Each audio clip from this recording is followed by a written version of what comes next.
نحمده ونستعينه ونستغفره ونؤمن به ونتوكل عليه ونعوذ بالله من شرور أنفسنا ومن سيئات أعمالنا من يهده الله فلا مضل له ومن يضلله فلا هادي له ونشهد أن لا إله إلا الله وحده لا شريك له ونشهد أن سيدنا ونبينا ومولانا محمدا عبده ورسوله أرسله بالحق بشيرا ونذيرا وداعيا إلى الله بإذنه وسراجا منيرا صلى الله تعالى عليه وعلى آله وأصحابه وسلم تسليما كثيرا كثيرا أما بعد فأعوذ بالله من الشيطان الرجيم بسم الله الرحمن الرحيم والذين أوتوا العلم درجات وقال رسول الله صلى الله عليه وسلم من جاءه الموت وهو يطلب العلم ليحجج به الإسلام فبينه وبين النبيين درجة واحدة أو كما قال عليه الصلاة والسلام اللهم صل على سيدنا محمد وعلى آل سيدنا محمد كما صليت على سيدنا إبراهيم وعلى آل سيدنا إبراهيم إنك حميد مجيد اللهم بارك على سيدنا محمد وعلى آل سيدنا محمد كما باركت على سيدنا إبراهيم وعلى آل سيدنا إبراهيم إنك حميد مجيد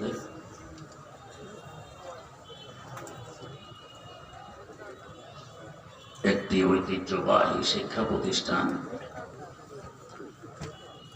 বান্দোয়াইন দারুল উলুম মাদ্রাসার উদ্যোগে আজকের এই মহাসমাবেশ। তাই শিক্ষা সম্পর্কীয় একটি আয়াতে কারিমা তেলাওয়াত করা হয়েছে ও একটি হাদিস শরীফ পাঠ করা হয়েছে। তেলাওয়াতকৃত আয়াতে আল্লাহ রাব্বুল আলামিন বলেন, যাদেরকে ইলম দেওয়া হয়েছে এদের মর্যাদা অনেক বেশি। কি পরিমাণ বেশি? কোন সীমা রেখা টানা হয়নি। কারণ ইলম আল্লাহ রাব্বুল আলামিনের একটি গুণ। তিনি আলিম, তিনি আল্লাম। তিনি যেমন অসীম, তার গুণও তেমন অসীম। অতএব অসীম গুণে যে গুণান্বিত হবে তার মর্যাদাও হবে অসীম। তাই কোনো সীমারেখা টানা হয়নি। এখানেও কারোর মনে প্রশ্ন জাগতে পারে, আমি সসীম, আমার হায়াত সসীম, আমার জ্ঞান বুদ্ধি সসীম, আমার কালি কলম কাগজ কিতাব সবই সসীম। এত সসীমের ভিতর থেকে অসীম গুণে গুণান্বিত হওয়া কি করে সম্ভব? একটি দৃষ্টান্তের মাধ্যমে প্রশ্নটির উত্তর বুঝে নেওয়ার চেষ্টা করি। দৃষ্টান্তটি হলো, ধরুন সাগর থেকে সরাসরি বান্দোয়াইন পানি আনার লক্ষ্যে একটি খাল খনন করা হলো। খালটির দৈর্ঘ্য 100 কিলোমিটার, প্রস্থ 1 কিলোমিটার, গভীরতা আধা কিলোমিটার। খাল বয়ে সাগরের পানি বান্দোয়ায় এসে গেছে। এই খালটি শশী, দৈর্ঘ্য প্রস্থ গভীরতা সবই শশী। এরপরও বান্দোয়ানের মাথা থেকে পানি যতই তুলতে থাকবেন, এই পানি কি কখনো শেষ হবে? খাল সসীম, দৈর্ঘ্য প্রস্থ সবই সসীম, এরপরও পানি কেন শেষ হবে না? সাগরের সাথে তার যোগাযোগ রয়ে গেছে। খালের এক মাথা বান্দোয়ান আর এক মাথা সাগরে। তেমনি ভাবে এই এলেম আসবে মহান সত্তা আল্লাহ রাব্বুল আলামিনের পক্ষ থেকে। আমি সসীম হতে পারি, আমার জ্ঞান বুদ্ধি সসীম হতে পারে, হায়াত সসীম হতে পারে, কাগজ কালি কলম সবই সসীম হতে পারে। যেহেতু আরেক মাথায় জুড়ে আছে অসীম সত্তার সাথে, অতএব এখান দিয়ে এলেম যতই বের করবেন এলেম শেষ হওয়ার নয়।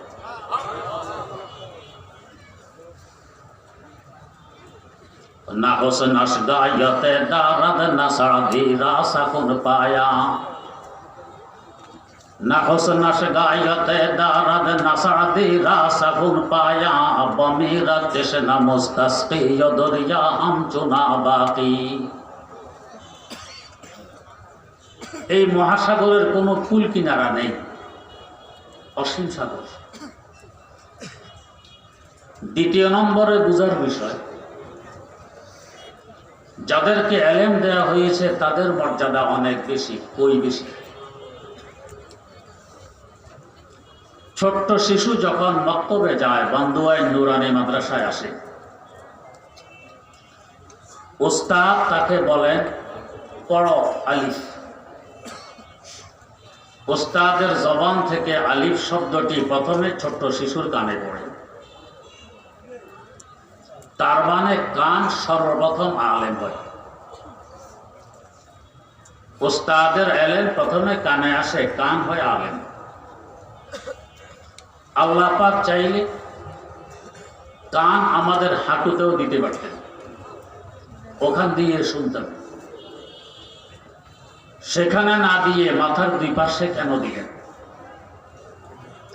দেহের নিম্নাংশে কান ফিট করলে আলেমের ইজ্জত রক্ষা হবে না, তাই ঊর্ধ্বাংশে কান ফিট করে আলেমের ইজ্জত রক্ষা করলেন। কানের ভিতরে একটি পাতলা পর্দা আছে, ওটা দিয়ে আমরা শুনি। আল্লাহ পাক চাইলে এই পর্দাটি কানের দুয়ারও ফিট করতে পারতেন,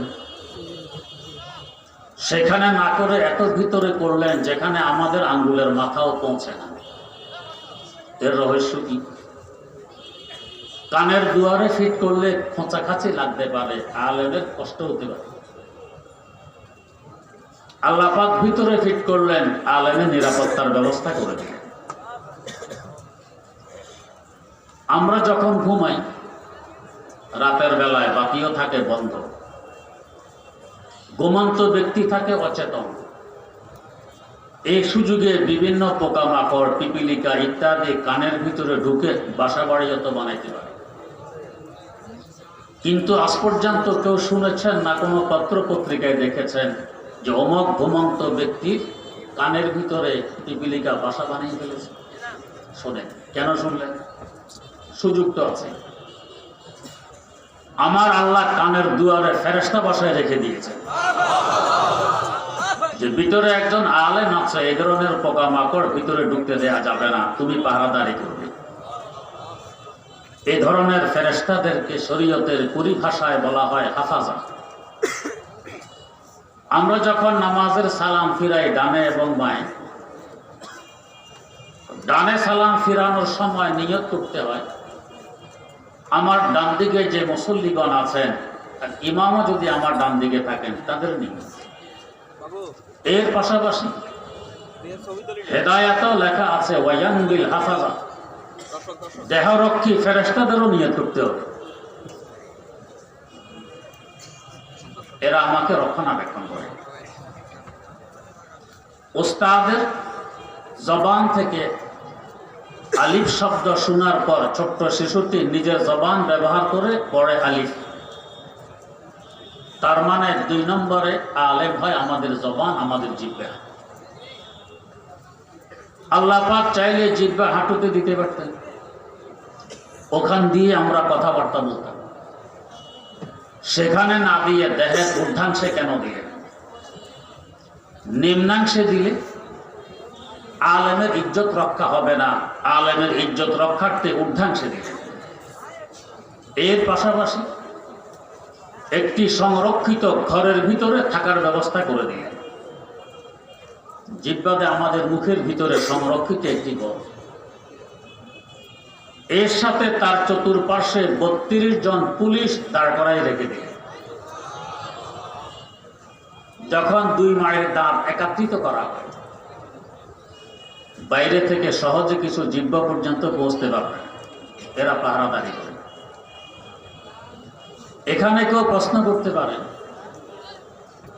যদি জিহ্বার পাহারাদারির জন্যই এই পুলিশগুলো দাঁড়াইয়ে থাকে, মাঝে মধ্যে আবার কামড় মারে কেন? আমাদের দেশেও তো পুলিশ আছে। পুলিশের মূল উদ্দেশ্য কি জনগণের সেবা না ডান্ডা লাগানো? সেবা। এরপরও মাঝে মধ্যে ডান্ডাও তো লাগায়। কখন লাগায়? জনগণ যখন সীমা লঙ্ঘন করে তখন ডান্ডা লাগায়। এর আগ পর্যন্ত জনগণের সেবক। জিহ্বা নামক আলেম যখন তার সীমা অতিক্রম করে, তখন এই পুলিশগণ সতর্ক করে যে হুজুর, আপনি তো আপনার এরিয়া ছেড়ে বেরিয়ে এসে গেছেন, আপনি ভিতরে ঢুকুন। জিহ্বা আপন জায়গায় থাকা অবস্থায় হাজার চেষ্টা করলেও কি কামড় দিতে পারবেন? এর পাশাপাশি আল্লাহ পাকে ঘরের গেটের ব্যবস্থা করে দিলেন 2টি ঠোঁট, বন্ধ করলে ভিতরে বাতাসও ঢুকতে পারে। এত ব্যবস্থাপনা আলেমের জন্য, আলেমের ইজ্জত রক্ষা। ওয়াল্লাযীনা উতুল ইলমা দারাজাত। ওস্তাদের জবান থেকে শুনে কান আলেম হলো, পড়ে জিহ্বা আলেম হলো। এবার দেখে দেখো পড়ার যোগ্যতা এসে গেছে, এবার সে দেখে দেখে পড়ে, তার মানে 3 নম্বরে আলেম হলো তার চোখ। আল্লাহ পাক চাইলে চোখ হাঁটুতেও দিতে পারতেন, ওখান দিয়ে দেখে দেখে আমরা হাঁটতাম। সেখানে না দিয়ে দেহের ঊর্ধ্বাংশে কেন দিলে? সে একজন আলেম, নিম্নাংশে ফিট করলে আলেমের ইজ্জত রক্ষা হবে না, ঊর্ধ্বাংশে ফিট করলেন আলেমের ইজ্জত রক্ষা। এর পাশাপাশি উপরে নিচে 2টি পাতা সৃষ্টি করে দিলেন, চোখের পাতা। বন্ধ করলে বাতাসও ঢুকতে পারে না, চোখের হেফাজত করতেছে। কিন্তু এই পাতা যদি বন্ধ করে রেখে দিই, দেখবো কিভাবে, পথ চলবো কিভাবে, লেখাপড়া করবো কিভাবে? খুলতে হবে। এই সুযোগে যদি চোখের শত্রু ধুলাবালি, ময়লা ইত্যাদি ঢুকে পড়ে, আল্লাহ পাক পাতার কিনারায় পাপড়ি সৃষ্টি করে দিলেন, পাপড়ির মাথাগুলো উপরের দিকে বাঁকা, সহজে যাতে কোনো ময়লা ডিস্টার্ব করতে না পারে। ওয়াল্লাযীনা উতুল ইলমা দারাজাত। কান বলেন, জিহ্বা বলেন, চোখ বলেন, এরা বসবাস করে আমাদের চেহারায়। তার মানে আমাদের চেহারা হলো ওলামা বাজার, আলেমদের বাজার, আলেমদের বস্তি, আলেমদের গ্রাম, আলেমদের বাসস্থান। আলেমের ফজিলত যে পরিমাণ, তার বরকতে আলেমদের বস্তিরও ফজিলত বেড়ে যায় ওই পরিমাণ। কোন অপরাধীকে যদি ব্যত্রাঘাত করতে হয়, অপরাধ অনুবাদে পিঠে ব্যত্রাঘাত করতে পারবেন, চেহারায় আঘাত করা যাবে না। ওস্তাদের জন্য ছাত্রের চেহারায় আঘাত করা হারাম। স্বামীর জন্য স্ত্রীর চেহারায় আঘাত করা কবিরা গুনাহ। এমনকি পিতামাতার জন্য আপন সন্তান সন্ততির চেহারা আঘাত করা অবৈধ, হারাম হবে, কবিরা গুনাহ। চেহারার এত মূল্য কেন?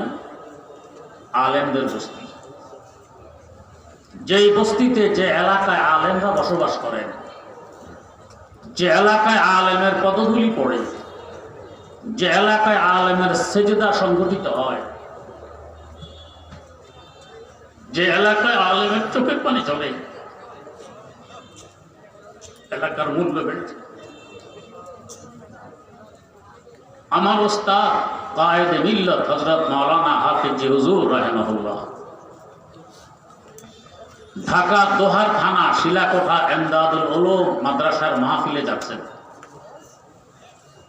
মাদ্রাসার মোহতামেম সাহেব একটি মসজিদ দেখাই আমাকে বললেন, মোহতামেম সাহেব এখনো জীবিত আছেন, জনাব মাওলানা হাফেজ আব্দুর রহিম জিদা মজদুর। তার সাহেবজাদা এবং ওই এলাকার কিছু মেহমান আজকে এখানে এসেছেন। তিনি বললেন যে হাফিজি হুজুর রাহিমাহুল্লাহু তাআলাকে আমি নিয়ে আসতেছি মাহফিলে, সুদিন কাল শুকনো খালের তলা দিয়ে আমরা হেঁটে আসতেছি। এখানে এসে হযরত বললেন নামাজ পড়ে নি। খালের তলা দাঁড়াইয়ে হযরত নামাজ পড়লেন। 2-4 দিন পর দেখি এলাকার লোকেরা খালটি ভরাট করে ফেলতেছে। জিজ্ঞেস করলাম কি ব্যাপার, খাল ভরাট করছো? এরা উত্তর দিল যে আমরা সিদ্ধান্ত নিয়েছি আমরা এখানে মসজিদ দিব। আল্লাহর এক ওলি কপাল পড়েছে খালের তলায়, সে কপালের ইজ্জত রক্ষার্থে আল্লাহ পাক খালের তলাকে মসজিদে রূপান্তরিত করে দিল। কিয়ামত পর্যন্ত এখানে নেককার মুত্তাকি পরহেজগার নামাজি বান্দাদের কপালই পড়ে। সোহবতে সালে তোরা সালে কোনা দে, সোহবতে তালে তোরা কালে কোনা। নেককার বান্দাদের সংসদে গেলে শুধু মানুষ যে নেককার হয় ফজিলতপূর্ণ হয় তা নয়, অন্যান্য মাখলুকও ফজিলতপূর্ণ হয়।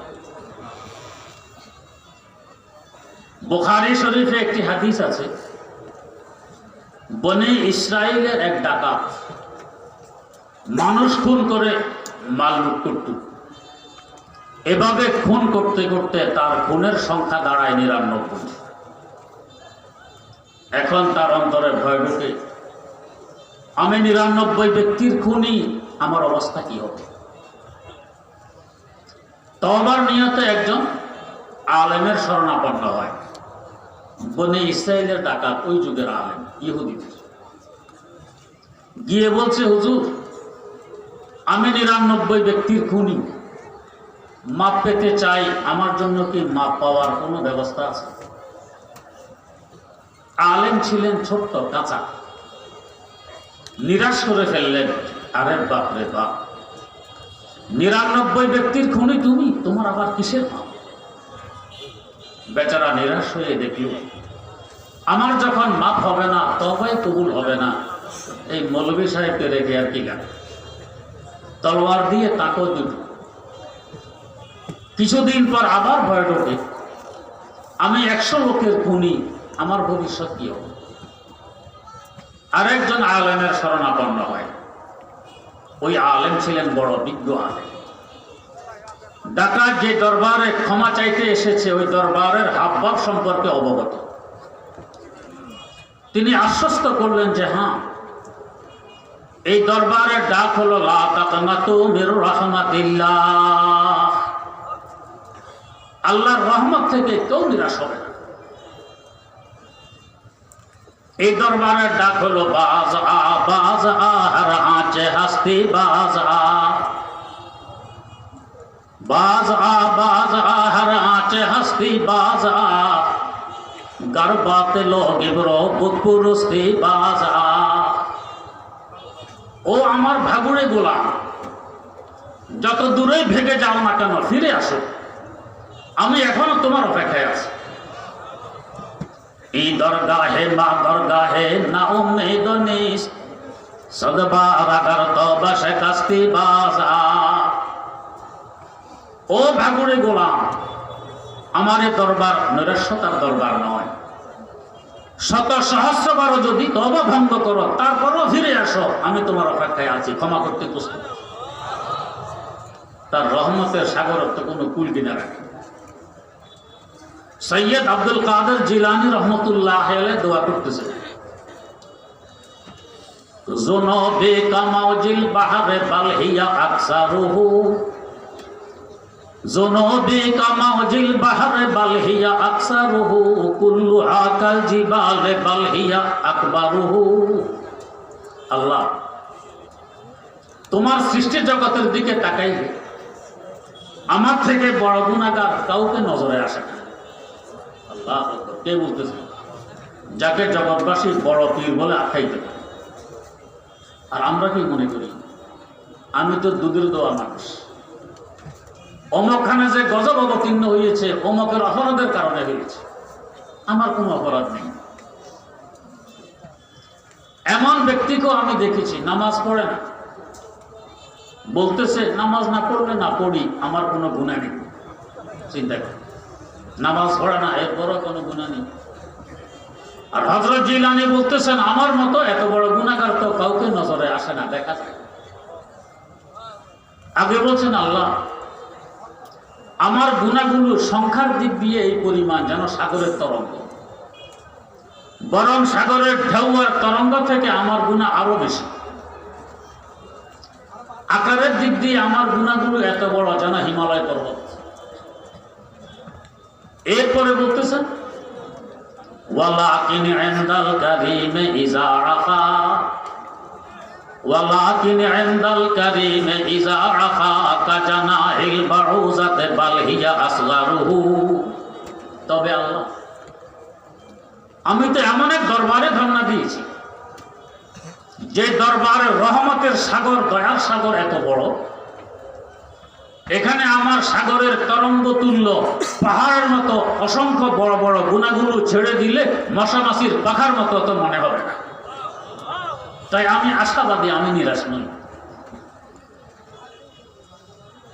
আলেম আশ্বস্ত করলেন তোমার তওবা কবুল হবে,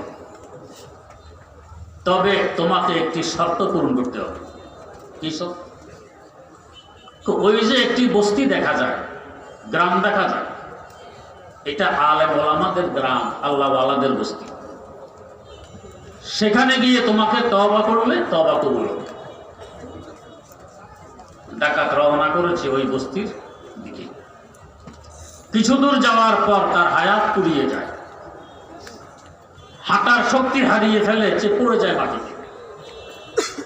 হামাগুড়ি দিয়েও অগ্রসর হওয়ার চেষ্টা করে। হামাগুড়ির শক্তি যখন শেষ হয়ে যায়, সে তার সিনাটা ওই গ্রামের দিকে ফিরিয়ে রেখে দেয়। এই অবস্থায় তার রূহ দেহ ত্যাগ করে। এখন দুই দল ফেরেশতার মধ্যে কাড়াকাড়ি আরম্ভ। রহমতের ফেরেশতা, আযাবের ফেরেশতা। আযাবের ফেরেশতারা বলছেন এই তো 100 লোকের খুনি, এখনো ওই বস্তিতে পৌঁছেনি, তওবা করেনি, তার গুনাহ রয়ে গেছে।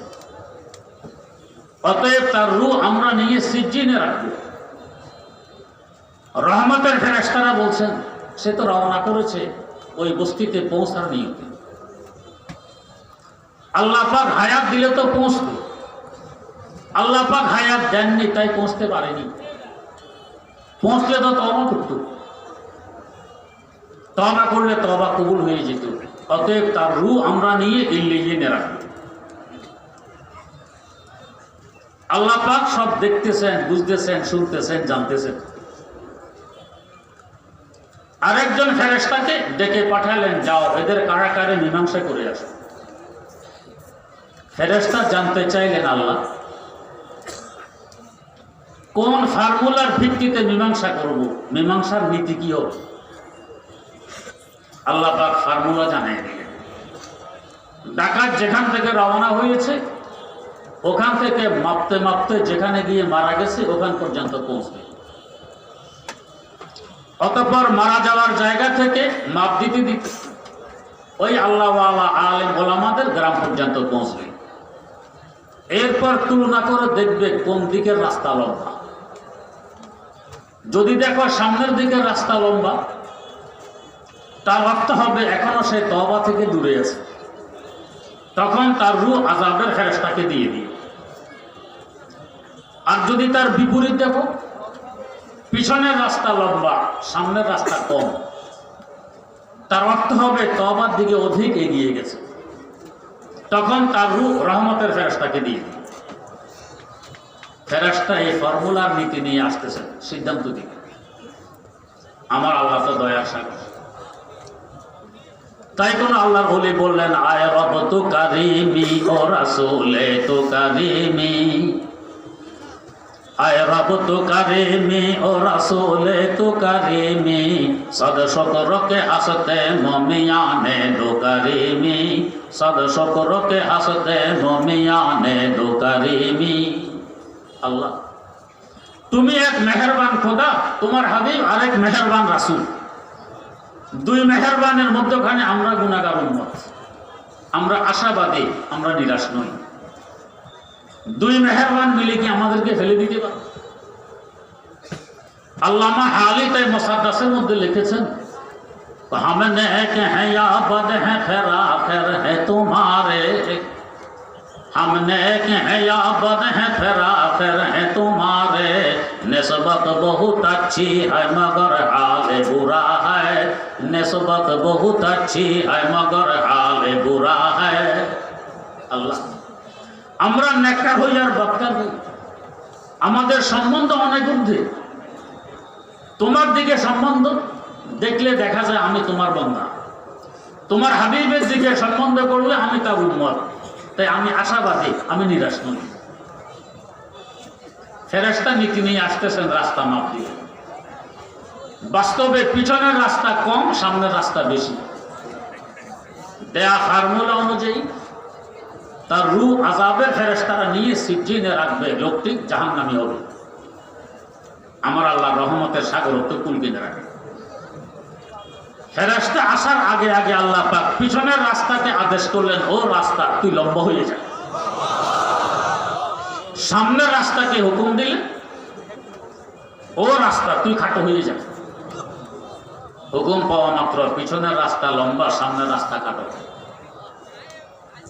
একে বলা হয় তাইজুল আরদ, জমি লম্বা হয় আর খাটো হয়। ফেরেশতা এসে এখন মাপ দিতেছেন, কাজ তো হয়ে গেছে। এই রহস্য বুঝার ক্ষমতা আমাদের নেই। আসতি বর্রো কে সিদি হাম চমৎকার আমদি, বাখুদি খুদ্দর তামাশা সোয়ে বাজার আমদি, শোর মানসুর আজ কুজা ও দার মানসুর আজ কুজা, খুদ জাদি বাঙ্গে আনাল হক বরসারে দার আমদি, খুদ জাদি বাঙ্গে আনাল হক বরসারে দার আমদি। 100 লোকের খুনি এখন সে জান্নাতি। বরকত কিসের? আলেম ওলামাদের বস্তি, আল্লাহওয়ালাদের বস্তি। এখন সে বস্তিতে পৌঁছে নেই, বস্তির রাস্তায় উঠেছে না। আরে বিল্লাহ আল্লামা রুমি রহমতুল্লাহ আলাইহি বলেন, তো দরসে রাতে মুস্তাকিমায় দিল কাছে গুমরাহানিস।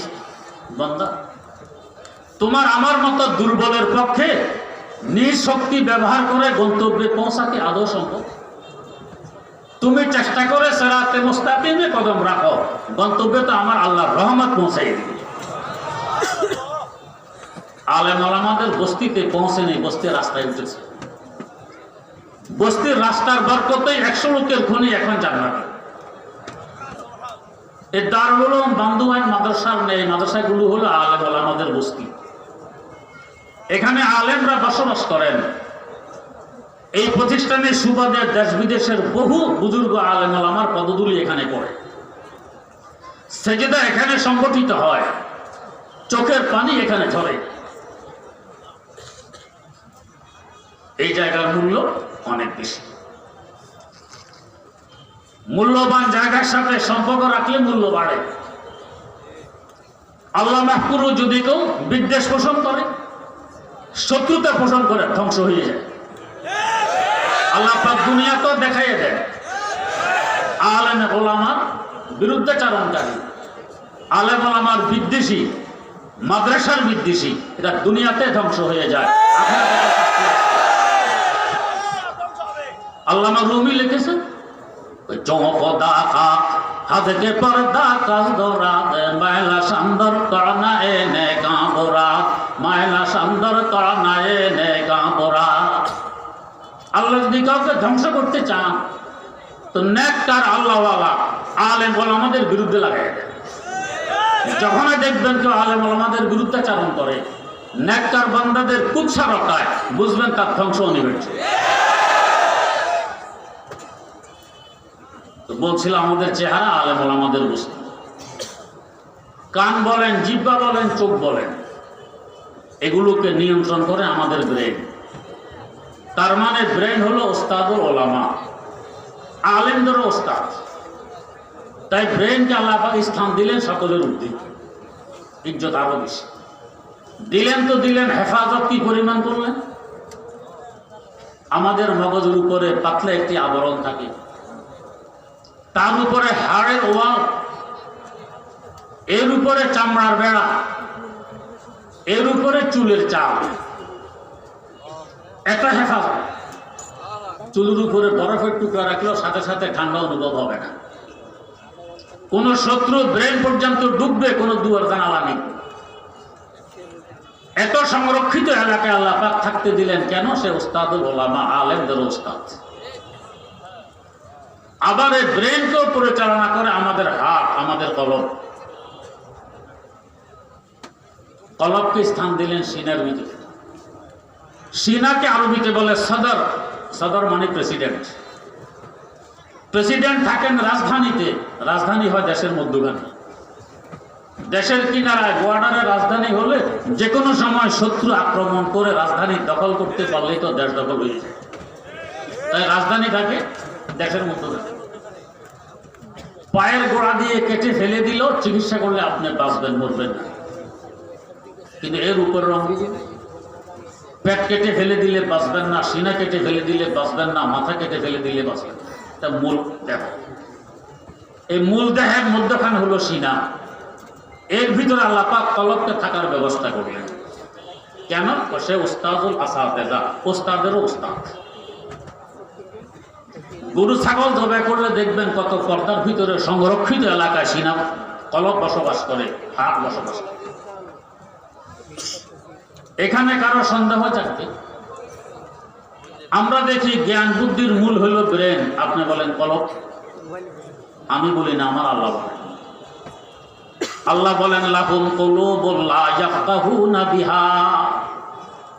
এদের কলব আছে, হাত আছে, কলব দিয়ে এরা বোঝে না, বোঝার চেষ্টা করে না। বুঝে গেল, বুঝার মূল অঙ্গ হইল কলব।